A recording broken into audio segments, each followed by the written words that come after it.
I'll wait another minute to see if Craig joins. He just emailed that he's going to be 5 more minutes. Yeah, I saw that. Yep. We're okay with quorum. 1, 2, 3, 4, 5, 6, 7, 8. Yeah, we're okay. Okay, then we will start. Okay, welcome everybody. This is the Executive Board meeting of Community Board 5, and I'm the chair, Vicki Barbero. Just to go over and explain, the Executive Committee meets once a month for the purpose of being apprised by each committee chair of actions and or discussions that have taken place at the committee level, which leads to our main purpose, which is to form and finalize the agenda for the full board meeting. Anyone who is attending the meeting as a non-member may sign in as an attendee, and members of the public are provided that opportunity to attend during a virtual meeting. The Executive Committee seldom takes action. However, on rare occasions and in emergency situations, we'll do so. So this evening we have such an action. In this case, the deadline for input for CB5 is prior to Thursday night's full board meeting. And therefore, as per our bylaws, the Exec Committee is authorized to vote on behalf of the board so that CB5 has the opportunity to weigh in. Since the Parks and Public Space Committee heard this request at their monthly meeting and the public was notified, there will be no public input on this item tonight since the opportunity was already given at the community meeting. I'm sorry, at the committee meeting. The item that will be on Thursday's full board agenda for ratification is this resolution, and it will be on the agenda for ratification of the executive board by the full board on Thursday evening. I will now start our meeting by asking Clayton Dean Smith, the committee chair, to give an overview of the resolution regarding a special project on behalf of Moschino for a marketing event in Bryant Park. Clayton. Hey, thanks so much. Thanks so much, Vicki. Let me just get my notes here. Yes, so this event is beginning its load in tomorrow, and therefore there wasn't time to wait for full board's hearing of the application. And so thank you for hearing this now. The committee did approve this application unanimously. However, we need exec to formalize that so that we can submit this finding to the Parks Department before the time of the event. So this is an application from S Project. However, we need exec to formalize that so that we can submit this. I'm getting a crazy feedback. Yes, you are. Before the time of the event. So this is an application from S Project. So if everyone other than me can mute. Formalize that so that we can submit this. I'm getting a crazy feedback. That helps. All right, that did it. Technology. So this was an application from S Projects, which is the name of the event producer on behalf of Moschino, the brand, for a marketing event in Bryant Park that features a live fashion show on September 9th. So the load-in is tomorrow, which is why we're hearing this now. This is taking place in the lawn as well as the upper terrace on the 9th. That features a lot. Basically, and the information is in the resolution here that exec can look at, but the event itself is 45 minutes long, and there is almost no disruption of navigation or access through the park. Even during the event, there is a tiny window of time that the models would be allowed to there's like a 20-minute period of time that some navigation would be affected, but otherwise the event itself takes place on the lawn in a tiny portion of the lawn. And there are invited guests who are exclusively able to access that private portion of the lawn. But the majority of the lawn and the rest of the park is completely open to the public, and the entire show can be seen by members of the public. And they've actually designed the height of the runway things and stuff to kind of most clearly make the sightlines visible for anybody who wants to watch the show from anywhere in the park. The amplified sound, which is something that we always are concerned about, is extremely minimal and does not involve a subwoofer, which is our main question. There will be no filming of any members of the public. They are going to document the models themselves for their own archival reasons, but there's no, commercial use as far as footage is involved. And the committee found this was an interesting development, given that it is now coming to us in the proper format, which is a marketing event that Bryant Park is legitimately allowed to host, given a sizable contribution to the Bryant Park Corporation, as opposed to 10 or I guess 11 years ago, when there was such a huge push on the part of this board and also other public interests to get New York Fashion Week out of Bryant Park. So that was an interesting conversation that was had at committee. And we found on balance that because the event is only 45 minutes long, because there is such a small amount of space in the park that is actually going to be closed for use, and that they had taken all COVID protocols into consideration, that this was on balance a worthy application, and we unanimously recommended approval. That's basically it. Okay. If anyone has questions about, there's no handouts, there's nothing being given away, there's no email addresses being collected, there's no products, there's no other type of impact of all the various kinds we look at. And you use the matrix on this, I think? Yes, we did. Oh, right. Okay, good.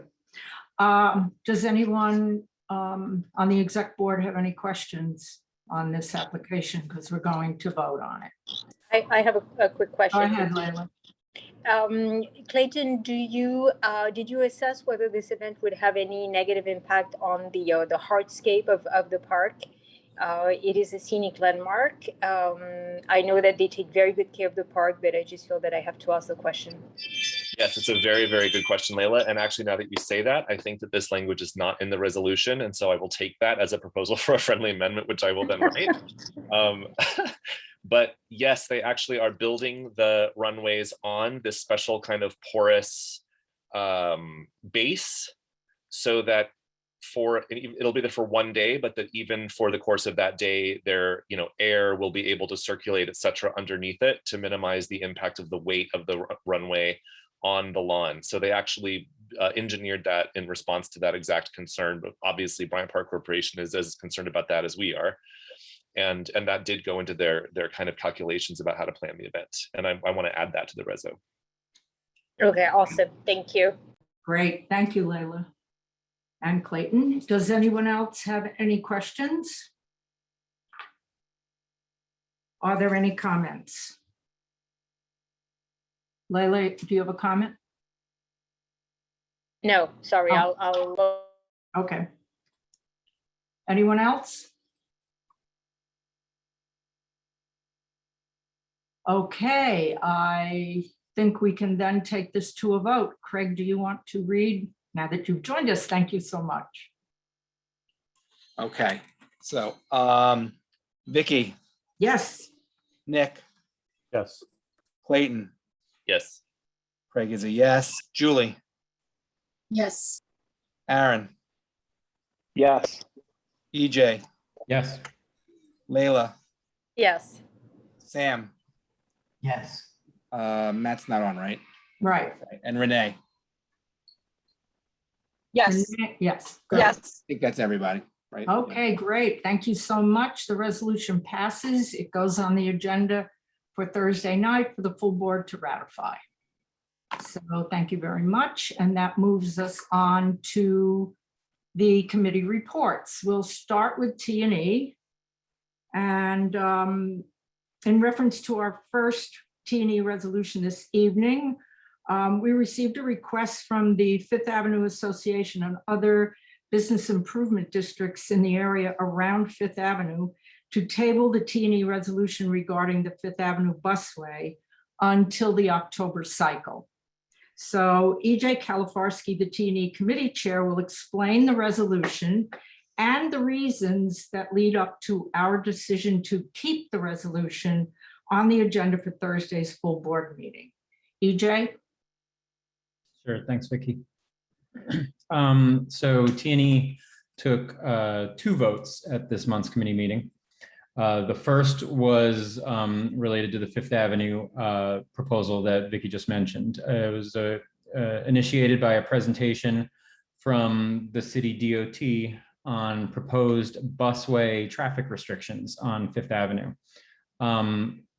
First, just a little context background to this proposal. T&E heard a presentation from DOT 2 months ago about their plans to install a protected bike lane on Fifth Avenue and do a lane reconfiguration.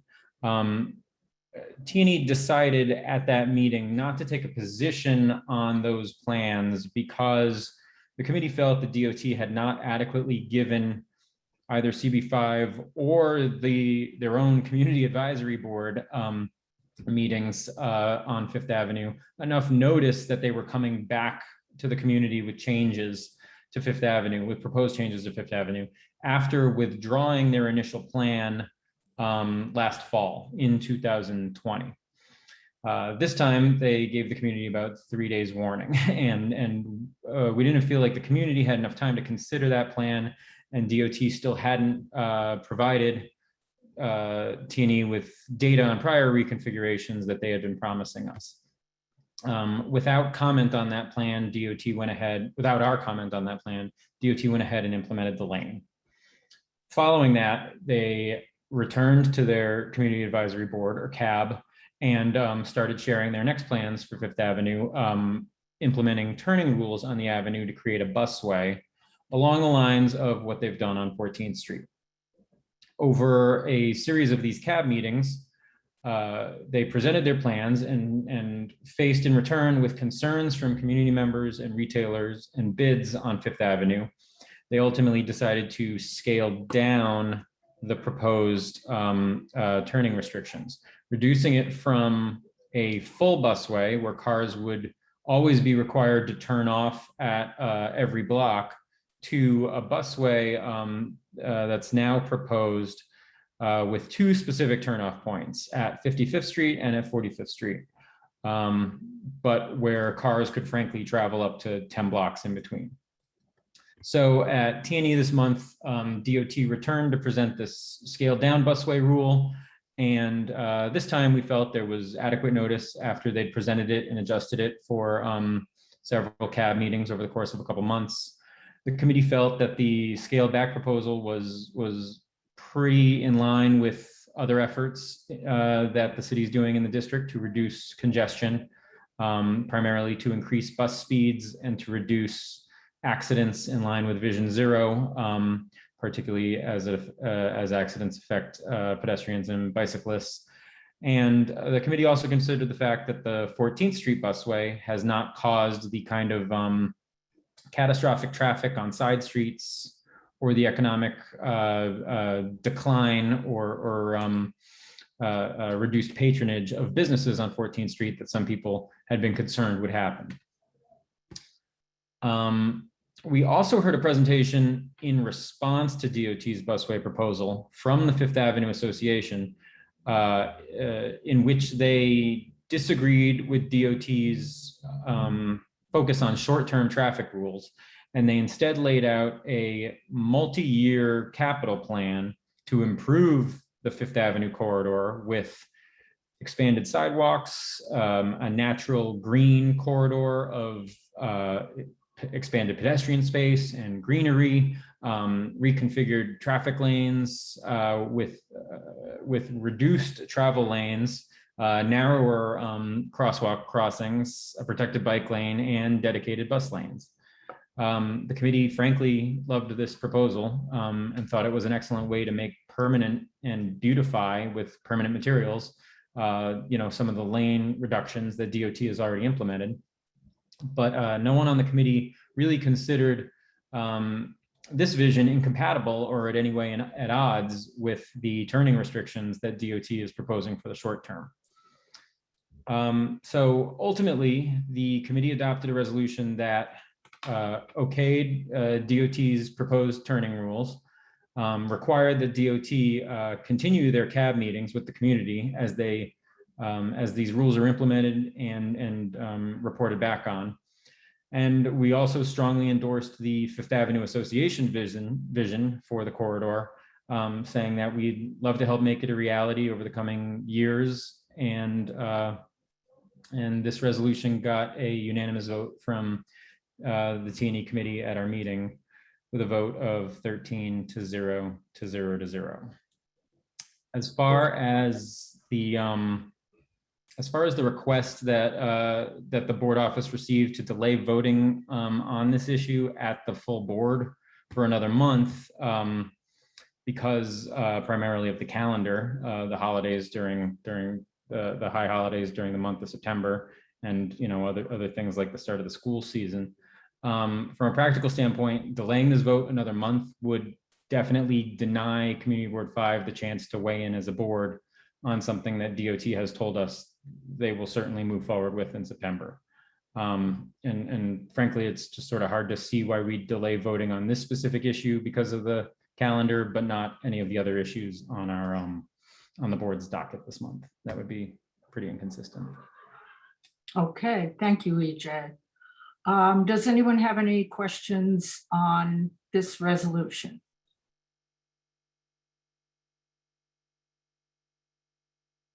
Are there any comments to the resolution?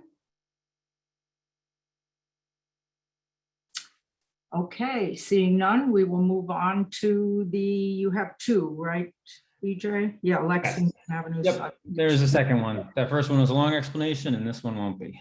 Okay. The other presentation we heard was also from DOT, and it was a proposal to make permanent some improvements that DOT has made to Lexington Avenue between 41st Street and 51st Street. Over the last 2 years, they've expanded sidewalks with paint and collapsible dividers, and reduced the number of travel lanes with the intention of improving pedestrian space, adapting to current street use, and generally making Lexington safer. The improvements are unfortunately not being used the way that they were intended to be. The at-grade sidewalk extensions are being used in a lot of cases for parking by MTA police vehicles. The busways themselves are not obvious, and just generally the new configuration is not being used the way it was intended. So the current improvements being proposed by DOT are meant to address those problems with the last reconfiguration, including painting the bus lanes red, new curb extensions to make the crossings shorter, consolidating some bus stops that were only a block apart from each other, and installing more permanent dividers to discourage parking in what are definitely pedestrian intended areas. No one on T&E had any problem with any of these proposed improvements. We asked DOT to come back to us this winter to report how the changes that they implement are going, but we approved this unanimously, 13 to 0 to 0 to 0. Okay, good, another unanimous. Does anyone have any questions about it? Or any comments? Okay, we will move on to land use, housing, and zoning. Layla, hello.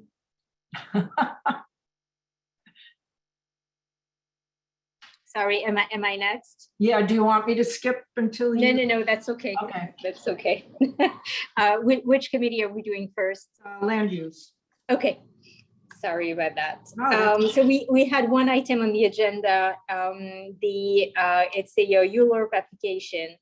The address is 415 Madison Avenue. This is in the East Midtown Special District.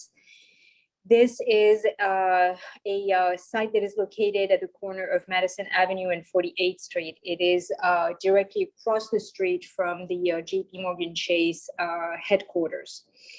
The applicant is the Rudin Management family, and they have been the owners of the building. There is an existing building currently for many years, decades. And they consider that the building is aging and no longer adapted to serve the demands of Class A office space in the area. So they are proposing to tear down the building and take advantage of the new zoning framework to redevelop a new building. In order to do that, they are pretty much using all the tools that are now in the toolbox of the new East Midtown Special District. So the existing building is overbuilt, and they want to keep this overbuilt. There is a provision in the text that allows that in order to exercise this right, they need to pay a contribution into the Public Realm Improvement Fund, and that's what they're doing. They want to incorporate air rights from a landmark within the district, and once again, there is a provision to do that. And so the landmark from which the air rights are going to originate is the St. Bartholomew Church. So they are keeping the overbuild, bringing some air rights from a historic building, and on top of that, they are proposing a public realm improvement in the form of a concourse. It's an open concourse.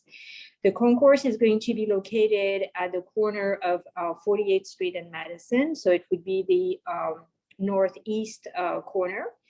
It is fairly generous in space and proportions. It's a double height.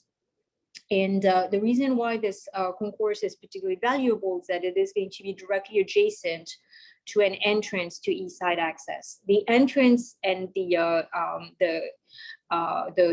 concourse, if you wish, of the East Side access itself is actually not generating any bonus density. They have negotiated a deal directly with MTA. But this open concourse that is in front of the entrance is generating a bonus. Overall, the committee felt that there was really no reason to object. That the proposal is really within all the parameters of the existing text. The only thing that we noted is that the daylight evaluation, meaning that once this particular massing of this particular building is built, the amount of daylight that will reach the sidewalks is actually lower than the passing score. We did express some concerns over that, but we were actually swayed by two things that basically led us to approve it. The first one is there is a giant building coming next to them, the JP Morgan headquarters, that is going to be towering over their building, probably by a good 30 stories. And the way the daylight evaluation metrics is used is that it doesn't take the context into account. So although the building has a failing score, in the context of this giant building that is going to be in the backdrop of it, the score is sort of going to be muddled, and the amount of incremental obscuring of the sky is actually not going to be that great. The second thing is that we really felt that the concourse that they're proposing is a very substantial public benefit. So we do recognize that the daylight evaluation has a failing score, but for those two reasons, we decided that it was worth supporting this particular project. It was a unanimous vote in favor of this ULURP application for basically 2 special permits and 2 certifications. Okay. Quite a long application, involved application. Yes, very technical again. As a result of that, a lot of work went into this. Do you want to, or does EJ want to mention that it did go through just for review, the T&E committee because of the connection with East Side Access? Yes, I think that, maybe if EJ could speak to the transit component, although it does not generate a bonus, I think it's important to mention it because, it is like this particular concourse in and of itself would probably not be so impressive if it were not adjacent to East Side Access new entrance. Yeah, as Layla mentioned, T&E received an update and presentation on the concourse and the entrance from the applicant. It's not something that falls under T&E's technical purview because the entrance itself is being constructed and falls under the jurisdiction of MTA as opposed to the applicant. That being said, the public concourse, which is a private a land use component, is nevertheless adjacent to the entrance and clearly designed to complement the entrance in myriad different ways. The entrance will be the northernmost of 4 different entrances to East Side Access to the Long Island Railroad, and thus will kind of capture all of the commuters coming from the north of 48th Street. So it's going to be responsible for being a pleasant funnel for a large number of commuters who are accessing the Long Island Railroad. And in that regard, T&E appreciated the update, appreciated hearing about all the different ways that it is meant to, capture and funnel folks to the East Side Access entrance. It does, in fact, appear that the East Side Access entrance was designed in close collaboration with MTA. It'll be run by MTA, but that the public concourse space was designed specifically, in many different ways, specifically for the purpose of facilitating those commuters on their way to the entrance. And for our part, it felt like the public concourse was a very suitable and well-designed complement to the entrance to the transit access. Good, that's great. Again, at the full board, I think it would be great if you could add that explanation for all the members on Thursday night. That's great. Thanks, EJ. Thank you, Layla. That was all you had on land use. Yes, that's right. Do landmarks now? Yes, sure. We had 4 applications, quite a busy evening. Layla, I forgot to ask if anyone had any questions or comments. Oh, sorry. I'm sorry, it's my fault. Is that clear for everyone? Okay, thanks so much, Layla. So we had 4 applications for landmarks. The first one was 30 Rockefeller Plaza, and the applicant is proposing a number of alterations. One is at the ground floor. They want to change a couple of storefronts into doors, and that is to accommodate ticketing to the observation deck. They are also proposing alterations to the mezzanine. This is in the interior. The mezzanine is actually an interior landmark. It is also to facilitate visitors' circulation as they make their way to the observation deck. Overall, these alterations did not really receive any objection. Then we move up to the 69th floor. The applicant is proposing to recreate the iconic lunch atop the sky photograph that you're probably very familiar with these construction workers sitting on this metal beam suspended up high up during the construction of 30 Rock.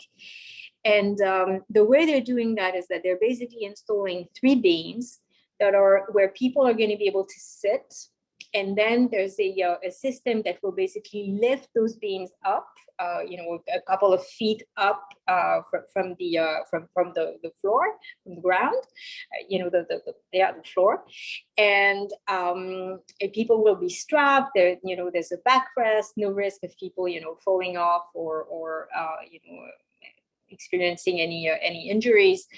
And then they can have their photo taken. They can have a 360 view as they're sitting on this platform, this fake beam, and then the beam comes back down, and people go on their merry way.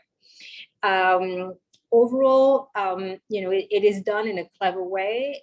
Once again, I would say that the Landmarks Committee does not comment on news. So we did not make any comments on whether we find that appropriate or tacky, stupid, or, or fantastic. This is not the purpose. Really, what we looked at was, the hardscape of this whole installation. Overall, it is not going to have any, detracting effect from the landmark. It is not going to. It is okay. It's okay. Well, it's okay. Moving up, the 70th floor. This is the observation deck. This is top of the rock, and they are proposing a number of alterations up there. The first one is they want to replace the flooring. They want to install tiles, mosaic tiles, with a design that is inspired from a celestial theme. So it's it's like the sky, but put down. They also want to install a beacon at the northeasternmost part of the deck. And there is a precedent actually for beacons and lit apparatus at that particular location. So the concept of a beacon was something that was acceptable. The design of it is actually taking its cues from other art elements of the Rockefeller Center, and the committee felt that it was contextual and appropriate. So we didn't have an issue with that. And then the applicant is proposing to build a viewing platform on top of the rock. So they basically want to put a sort of like viewing platform on a stand. So there's the base is fairly narrow, and then it widens out, and then there is a flat surface on which people can go up, and there's an elevator system that takes people from the 70th floor to this raised platform, from which people can basically view and enjoy the city with a 360 view. So the design of this viewing platform is very heavy, very modern, does not at all take its cues from the architectural vocabulary of the building, which is Art Deco. This thing is kind of like not designed. It's just, it's very plain, but still, very heavy. It just sits there. It's actually fairly close to the deck itself, and it sort of like hovers over it. It is minimally visible from the streets, but of course, the visibility that we really took into account is actually the visibility from the deck itself. The deck was actually part of the original design. The top of the rock is visited by 2 million visitors each year, and it would really change the experience and the appearance of the historic building. So we passed a resolution for conditional approval. Basically, we have no issues with the ground floor, the mezzanine, the beams on the 69th floor, the flooring, and the beacon. But and we don't have an objection to the concept of a viewing platform, but it really needs to be reworked to be more, better incorporated into the existing viewing deck, and more in keeping with the architectural style of the building. And the vote was not unanimous. We had 2 members voting against the resolution and 11 in favor. Okay. Does anyone have any questions about this? Or any comments?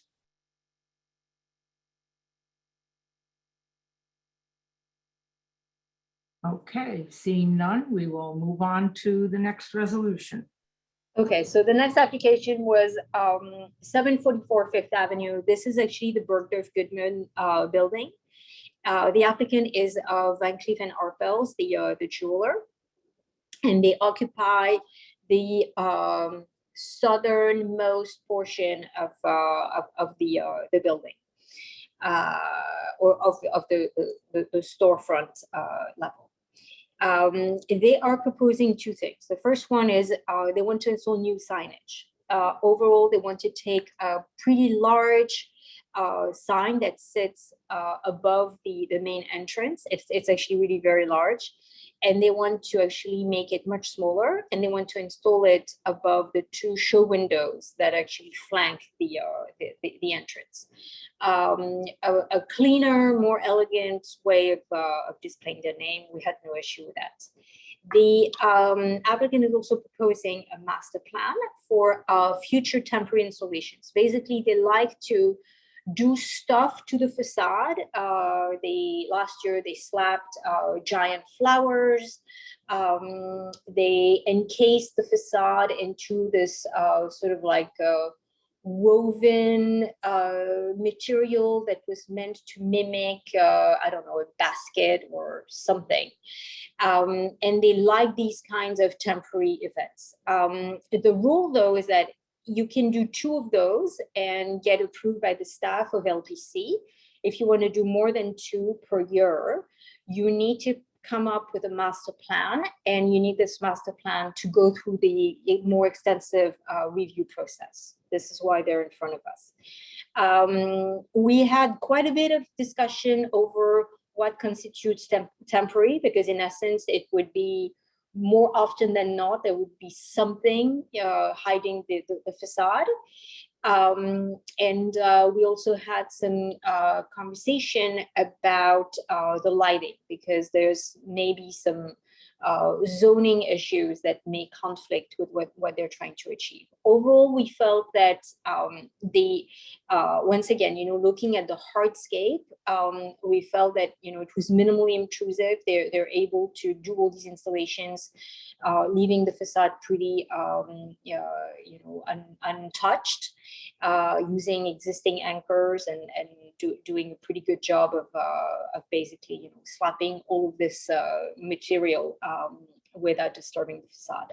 So we voted to approve this application. It was unanimous. Okay, does anyone have any questions or need any clarity on this application or have any comments? Okay, you said that was unanimous approval? Yes, unanimous. Okay, all right, next. The next one, 21 East 21st Street. This is a building in the Ladies Mile District.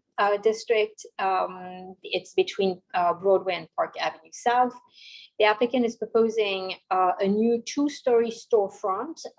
Basically, it's one of those, sort of like semi-recessed basement levels and ground floor. So this is what the applicant wants to alter. Currently, it is residential use. They want to convert it to commercial. They would bring a restaurant in. And they basically want to remove all the historic fabric and put a new, fairly modern storefront.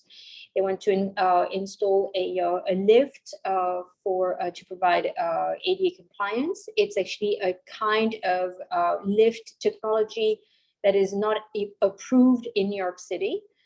They're hoping to have this technology approved, but we're actually not even sure how to get it approved. They also want to put some planters, some railings, and overall the committee felt that there was no way we could approve and support such drastic alterations. And we voted unanimously to deny this application. Okay. Any questions or comments on this one? Okay, seeing none, you have one more, right, Leila? One more super easy one, 1123, 1133 Broadway. The applicant wants to install rooftop tents, those beautiful wooden water towers. One of them will be extremely minimally visible from a limited vantage point from the street. The committee had no issue with this. The applicant was very prepared, and we voted unanimously to support this application. Okay. Any questions or comments regarding this reso? Okay. That takes us in. Thank you, Leila. Thank you. And that was unanimous as well. They were all unanimous except for the first one. Yes, that's right. Okay, good.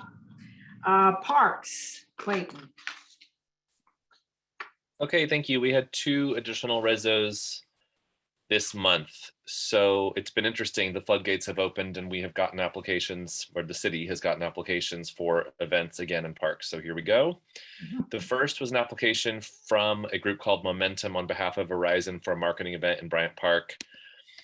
So the nuts and bolts of this are, in some ways, there is a rendering in the reso packet of the spot where this would take place, which is right next to the Fever Tree, formerly Southwest, formerly a million other things, deck on the southwest corner of the park, in between that and the Fountain Terrace. The footprint is not big.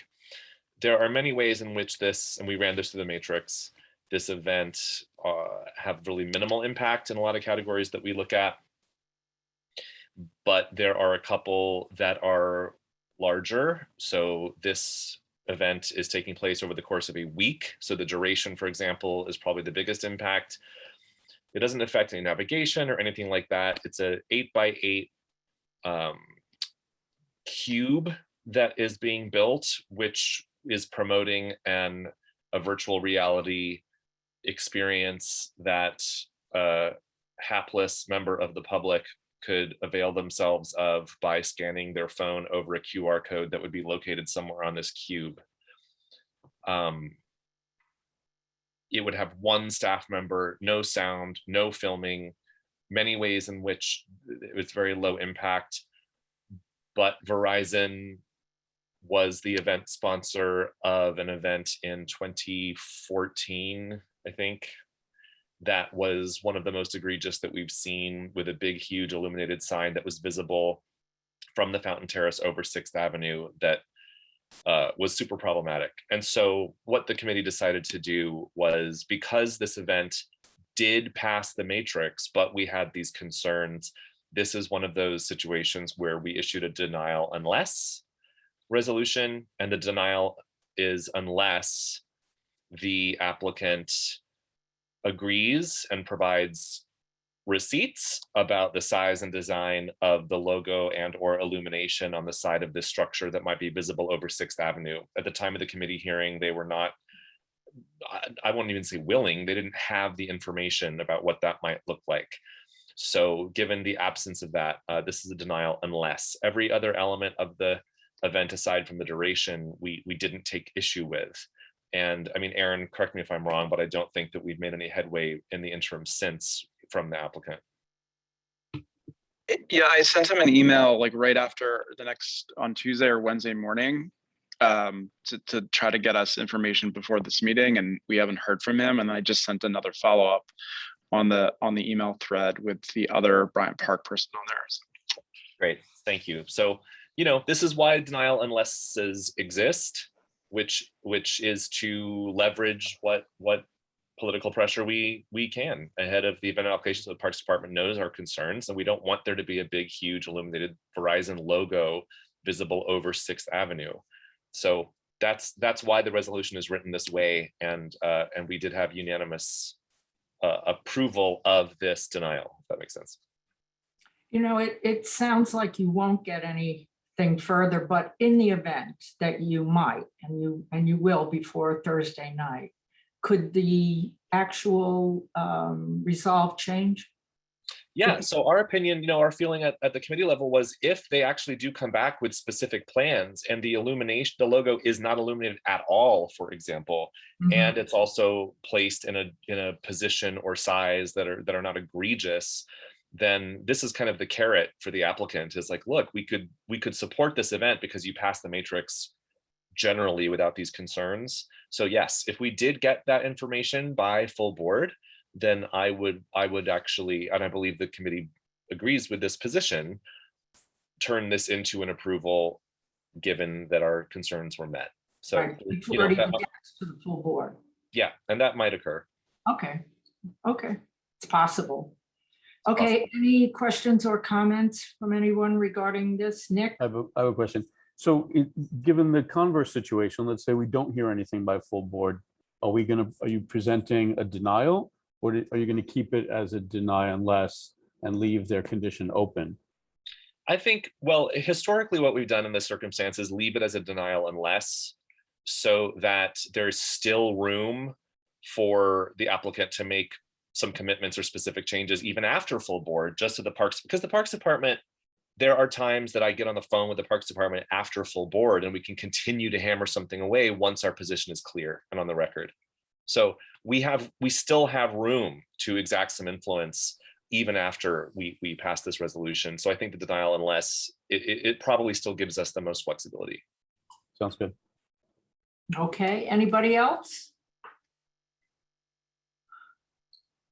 Okay, then let's go to the American Express marketing event.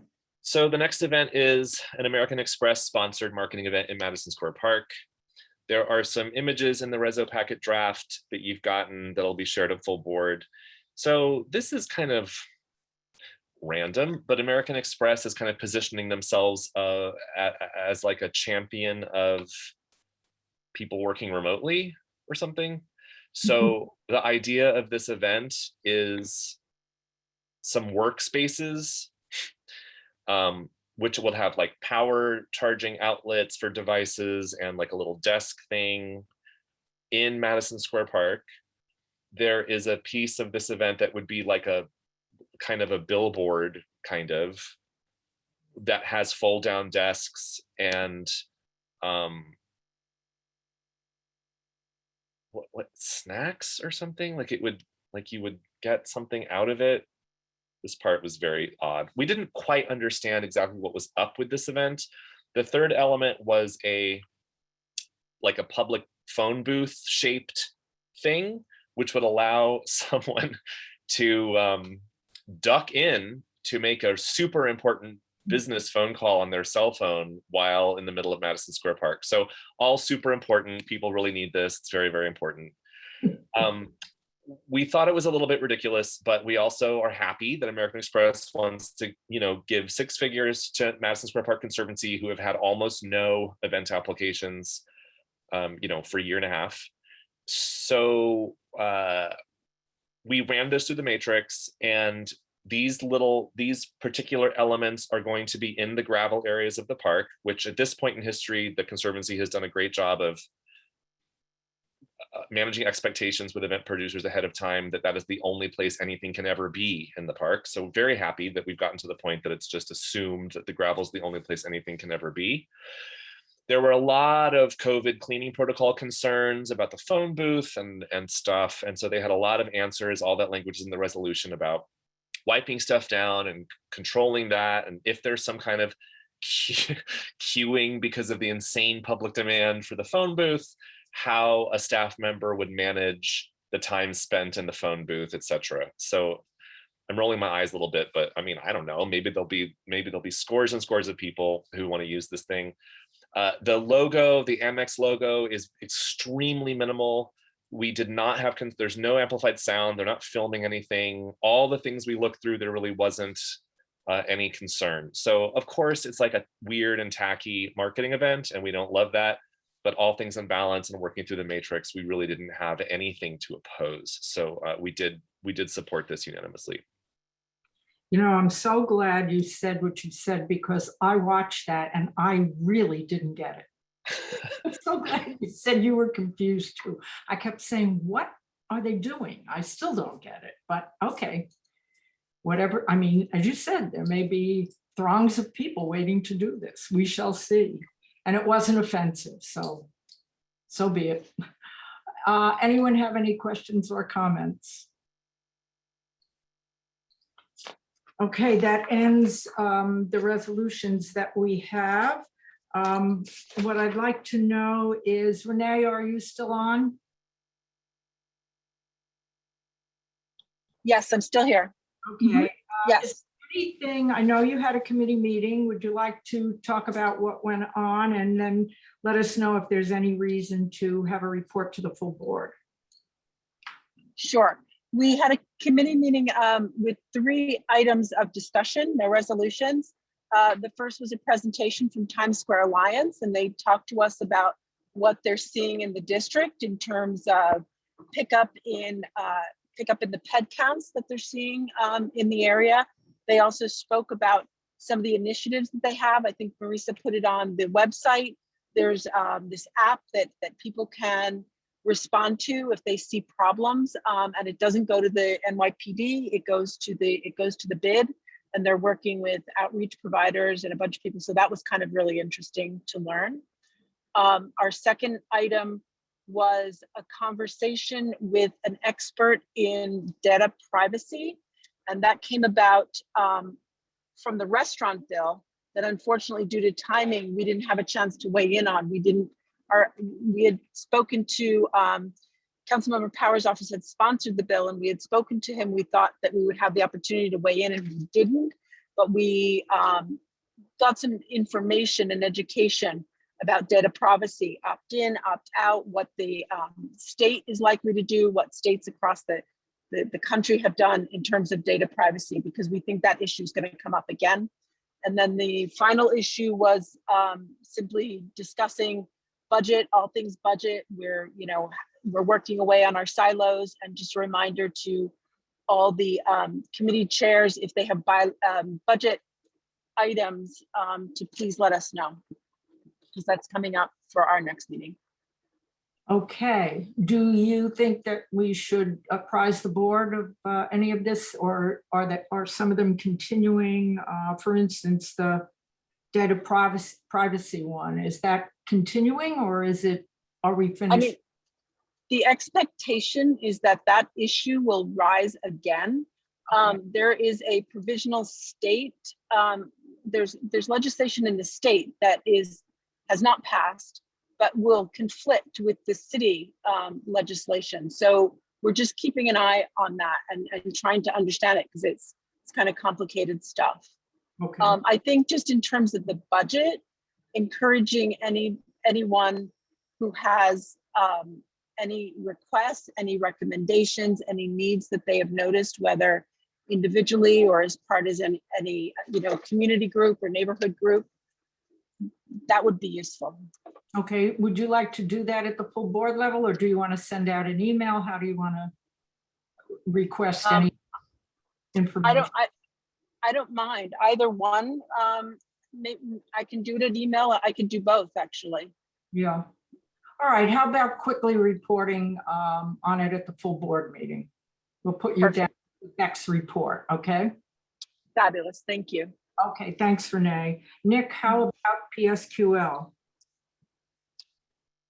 Aside from the regular applications that we're reviewing, the only thing that I'm keeping an eye on is the open restaurants matter. A couple of months ago, we did support the text amendment transferring the authority of these venues to DOT, and we did reserve the right to comment further on how it's actually implemented.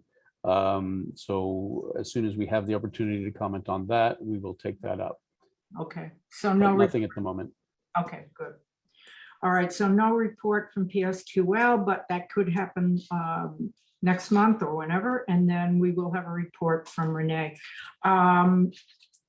Let's take a look at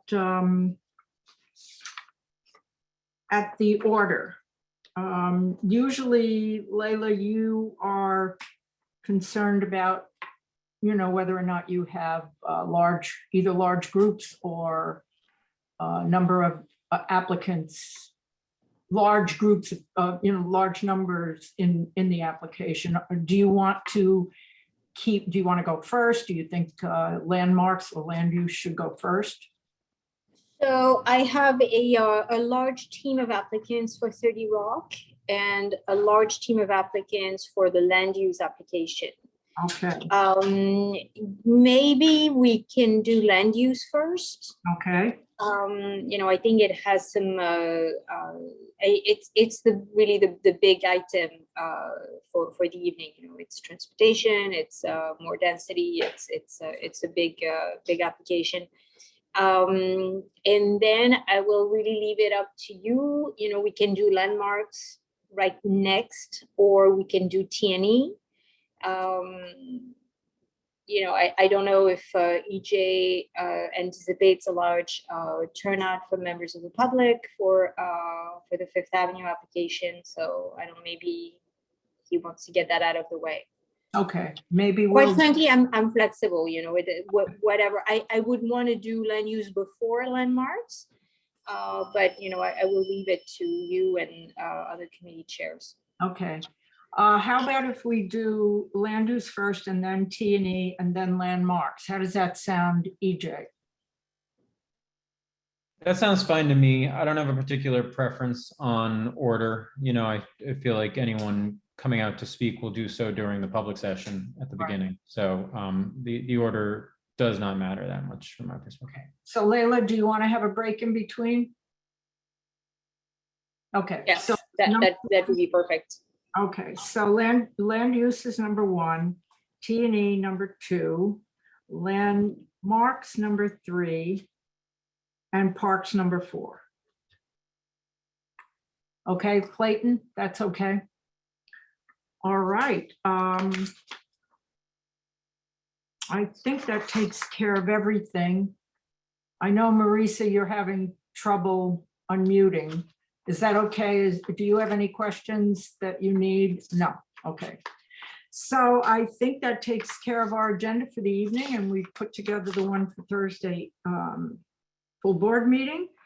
And if there's nothing else from anyone, I believe we are adjourned.